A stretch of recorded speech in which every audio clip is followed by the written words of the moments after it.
ఓం శ్రీ సాయిబాబా జీవిత చరిత్రము 22వ అధ్యాయము పాము విషము నుంచి తప్పించుట 1 బాలాసాహెబు మిరికర్ 2 బాపుసాహెబు బుట్టి 3 అమీరు సెక్కర్ 4 హేమాడ్ పంతు సర్పములను చంపుటగూర్చి బాబా అభిప్రాయము ప్రస్తావన బాబాను ధ్యానించుటెట్లు భగవంతుని నైజముగాని స్వరూపమునుగాని అగాధములు వేదములుగాని 1000 నాలుకలుగల ఆదిశేషుడుగాని వానిని పూర్తిగా వర్ణింపలేరు భక్తులు భగవంతుని రూపమును చూచి కనుగొని తీరవలెను ఎందుకనగా తమ యానందమునకు భగవంతుని పాదములే ముఖ్యమార్గమని వారికి తెలియను జీవిత పరమార్థమును పొందుటకు గురుని పాదములనే ధ్యానించవలెనుగాని ఇంకొక మార్గము లేదని వారలకు తెలియను హేమడ్ పంతు ఒక సులభమైన మార్గమును ఉపదేశరూపముగా చెప్పుచున్నాడు అది ధ్యానమునకు భక్తికి కూడా అనుకూలించును నెలలో కృష్ణపక్షమున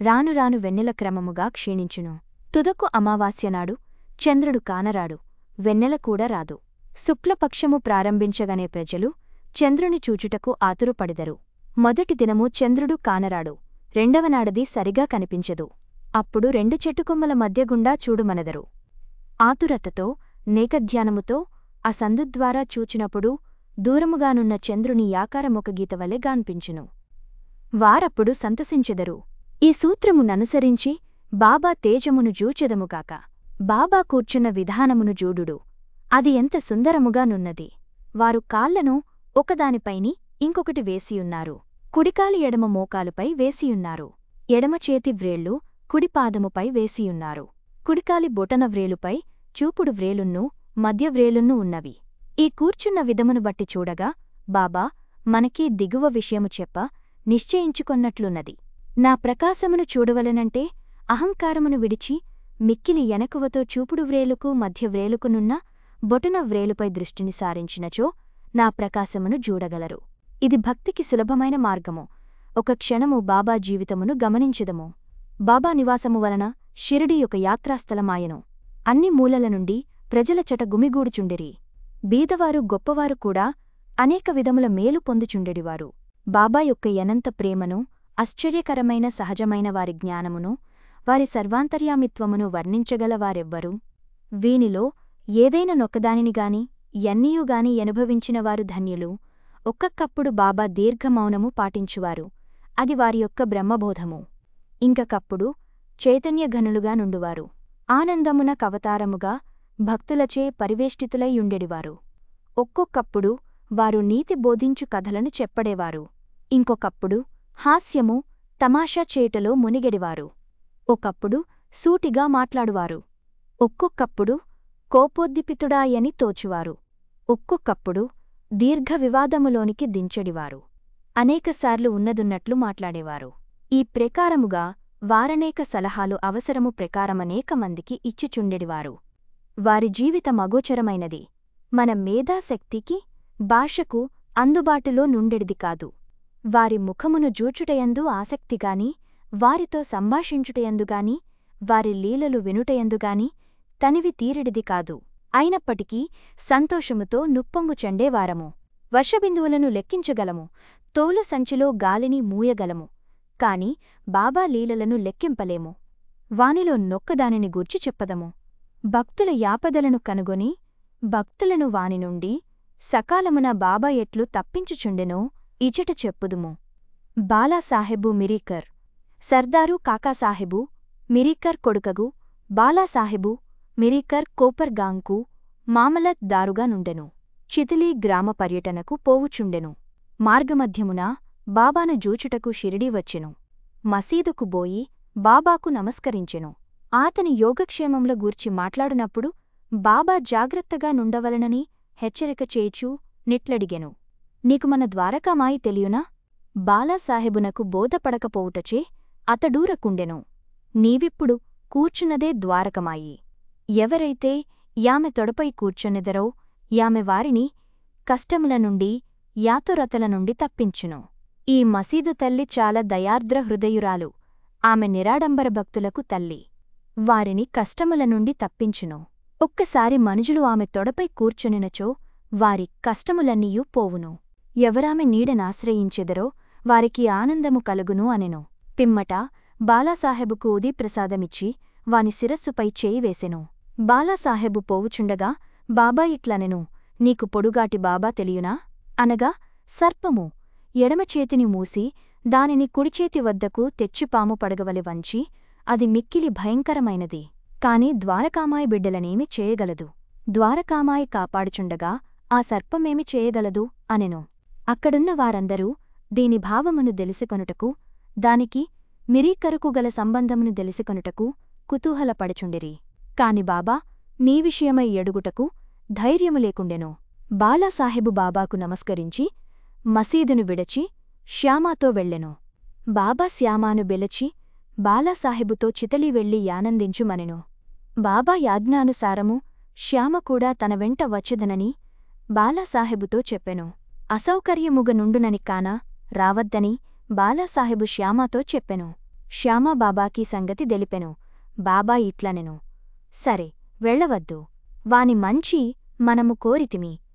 ఏది నుదుట వ్రాసియున్నదో ఏది కాక తప్పదు. ఈ లోపల బాలాసాహెబు తిరిగి ఆలోచించి శ్యామాను వెంట రమ్మనెను. శ్యామ బాబా వద్ద కేగి సెలవు పుచ్చుకుని బాలాసాహెబుతో టాంగాలో బయలుదేరెను. వారు రాత్రి 9 గంటలకు చితళీ చేరిరి. ఆంజనేయాలయములో బస చేసిరి. కచేరీలో పనిచేయువారెవరూ రాలేదు. కావున నెమ్మదిగా నొకమూల కూర్చొని మాట్లాడుచుండిరి. చాపపైని కూర్చొని బాలాసాహెబు వార్తాపత్రిక చదువుచుండెను. అతడు ధరించిన అంగవస్త్రముపై నొక సర్పముండెను. దానినెవ్వరును చూడలేదు. అది బుసకొట్టుచు కదలుచుండెను. ఆ ధ్వని నౌకరు వినెను. అతడొక లాంతరు దెచ్చి సర్పమును జూచి పాముపామని ఎరచెను. బాలాసాహెబు భయపడెను. వణుకుట ప్రారంభించెను. శ్యామ కూడా ఆశ్చర్యపడెను. అందరూ మెల్లగా కట్టెలను దీసిరి. బాలాసాహెబు నడుము నుండి పాము దిగుటకు ప్రారంభించెను. దానిని కొట్టి చంపివేసిరి. ఈ ప్రకారముగా బాబా ముందుగా హెచ్చరించి బాలాసాహెబును హాని నుండి తప్పించిరి.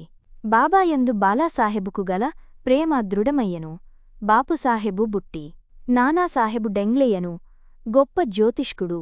బాపుసాహెబు బుట్టి షిరిడీలో నుండునప్పుడు ఒకనాడిట్లనెను, ఈ దినము అశుభము. నీ ప్రాణమునకు హాని కలదు. ఇది బాపుసాహెబును చలింపజేసెను. ఆయన యథాప్రకారము మసీదుకు రాగా బాబా బాపుసాహెబుతో నిట్లనియే, ఈ నానా ఏమనుచున్నాడు? నీకు మరణమున్నదని చెప్పుచున్నాడు. సరే, నీవు భయపడనక్కరలేదు. వానికి ధైర్యముతో నిట్లు చెప్పుము. మృత్యువు ఎట్లు చంపునో చూచెదముగాక. ఆనాటి సాయంకాలము బాపుసాహెబు బుట్టి మరుగుదొడ్డికి పోయెను. అక్కడొక పామును జుచెను. అతని నౌకరు దానిని చూచెను. ఒక రాయెత్తి కొట్టబోయెను. బాపుసాహెబు పెద్ద కర్రను తీసుకుని రమ్మనెను. నౌకరు కర్రను తీసుకుని వచ్చినంతలో పాము కదలిపోయి యదృశ్యమయ్యెను. ధైర్యముతో నుండుమని యాడిన బాబా పలుకులను బాపుసాహెబు జ్ఞప్తికి తెచ్చుకొని సంతోషించెను. అమీరు సెక్కర్, కోపర్ గాం తాలూకాలో కొరేలా గ్రామనివాసి అమీరు సెక్కర్. అతడు కసాయి జాతికి చెందినవాడు. బాంద్రాలో కమీషను వ్యాపారి, పలుకుబడి కలవాడు. అతడు కీళ్లవాతము జబ్బుతో బాధపడుచుండుటచే భగవంతుని జ్ఞప్తికి తెచ్చుకొని వ్యాపారమును విడిచిపెట్టి షిరిడీ చేరి బాధ నుండి తప్పింపుమని బాబాను వేడెను. చావడిలో కూర్చునుమని బాబా యాజ్ఞాపించెను. అటువంటి రోగికి ఈ స్థలము సరియైనది కాదు. అది ఎల్లప్పుడూ చెమ్మగా నుండును. గ్రామములో నింకేదైన స్థలము బాగుండెడిది. బాబా పలుకులే తగిన యౌషధము, నిర్ణయసూత్రము. మసీదుకు వచ్చుటకు బాబా యనుజ్ఞ ఇవ్వలేదు. చావడిలో కూర్చునుమని యాజ్ఞాపించెను. అది వానికి మిక్కిలి లాభకారీ అయ్యెను.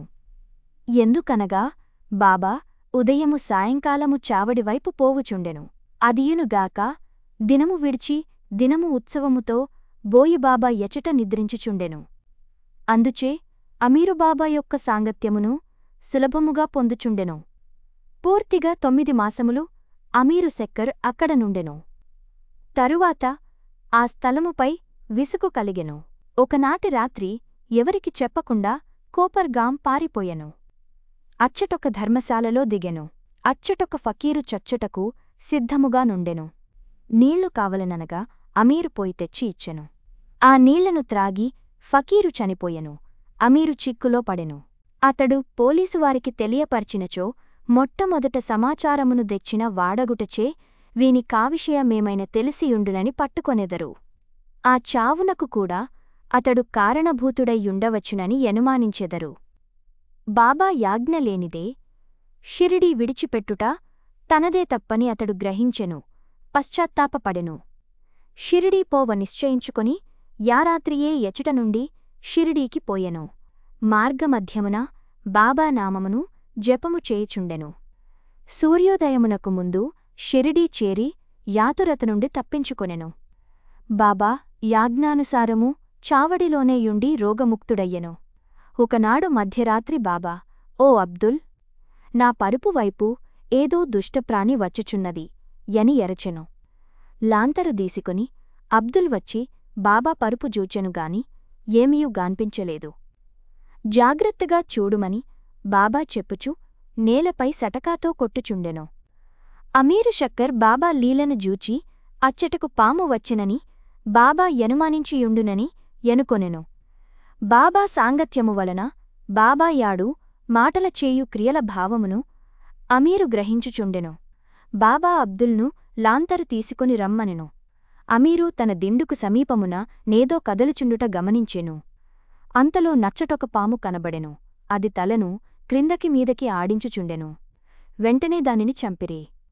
ఇట్లు బాబా సకాలమున హెచ్చరిక చేసి అమీరును కాపాడెను. హ్యామడ్ పంతు, తేలు, పాము. ఒకటి తేలు బాబా చెప్పుటచే కాకాసాహెబు, దీక్షితు శ్రీ ఏకనాథ మహారాజుగారి 2 గ్రంథములు, భాగవతమును, భావార్థరామాయణమును నిత్యము పారాయణ చేయుచుండెను. ఒకనాడు పురాణ కాలక్షేపము జరుగుచుండగా హేమడ్ పంతు గూఢశ్రోత యెయ్యెను. రామాయణములో ఆంజనేయుడు తన తల్లి యాజ్ఞానుసారము శ్రీరాముని మహిమను పరీక్షించు భాగము చదువునప్పుడు వినువారందరూ మైమరచియుండిరి. అందులో హేమడ్ పంతొకడు. ఒక పెద్ద తేలు హేమడ్ పంతు భుజముపై బడి వాని యుత్తరీయముపై కూర్చుండెను. మొదట దానినెవ్వరూ గనిపెట్టకుండిరి. ఎవరు పురాణములు వినెదరో వారిని భగవంతుడు రక్షించునుగావున హేమడ్ పంతు తన కుడి భుజముపై నున్న తేలును జూచెను. అది చచ్చిన దానివలె నిశ్శబ్దముగా కదలకుండెను. అది కూడా పురాణము వినుచున్నట్లు గనిపించెను. భగవంతుని కటాక్షముచే నితరులకు భంగము కలుగచేయకుండా తన యుత్తరీయము 2 చివరలను పట్టుకొని దానిలో తేలుండునట్లు జేసి బయటకు వచ్చి తోటలో పారవైచెను. 2 పాము. ఇంకొకప్పుడు సాయంకాలము కాకాసాహెబు మేడమీద కొందరు కూర్చొనియుండిరి. ఒక సర్పము కిటికీలోనున్న చిన్న రంధ్రము ద్వారా దూరి చుట్టుకొని కూర్చొనెను. దీపమును దెచ్చిరి.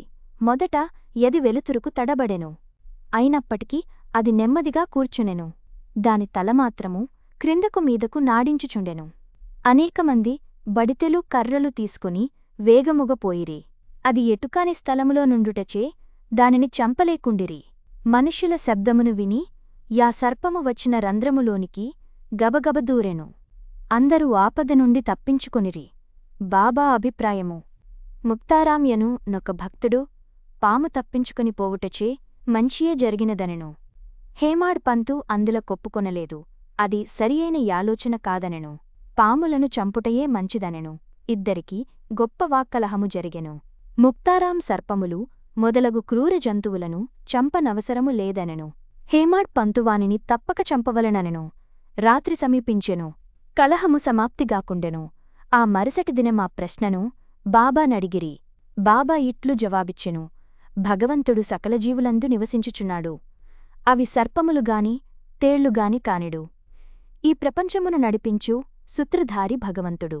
సకల జంతుకోటి పాములు తేళ్లతో సహా భగవదాజ్ఞను శిరసావహించును. వారి యాజ్ఞయనగాని ఎవరు ఇతరులకు హాని చేయలేరు. ప్రపంచమంతయు వానిపైనాధారపడియున్నది. ఎవ్వరునూ స్వతంత్రులు కారు.